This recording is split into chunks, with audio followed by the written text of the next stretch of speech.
మన క్రైస్తవులు చేసే పొరపాటు ఏంటంటే పాస్టర్ గారితో ప్రార్థన చేసేస్తారు, బారినోడితో ముహూర్తం మీటింగ్ చేస్తారు. మన దేవుడు అని ఈ బైబిల్ పట్టుకుని కొట్టుకు చచ్చిపోయేవారు కన్నా కన్వర్ట్ అయిన వాళ్ళు ఉంటారు చూస్తారా, వాళ్ళు చాలా స్ట్రాంగ్గా ఉంటారు. నాకు తెలిసిన కేసులను బట్టి చెప్తున్నాను. ఎందుకంటే మనం చాలా మంది బైబిల్ బట్టి తిరుగుతున్న చాలా మంది మన క్రైస్తవులు చేసే పొరపాటు ఏంటంటే పాస్టర్ గారితో ప్రార్థన చేసేస్తారు, బారినోడితో ముహూర్తం మీటింగ్ చేస్తారు. మీరు ఒక స్టాండింగ్ ఉండదు.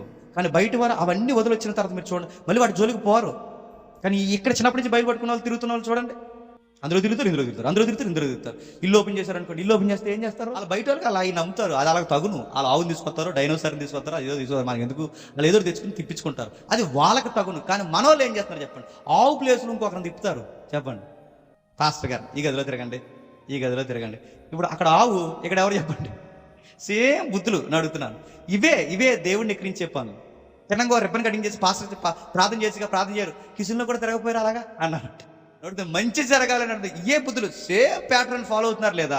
కానీ వాళ్ళు చూడండి, దేవుడు నమ్ముకున్న తర్వాత వాళ్ళు మళ్ళీ తిరిగి చూస్తారు. రూతం ఎంత స్ట్రాంగ్గా నిలబడిపోయింది.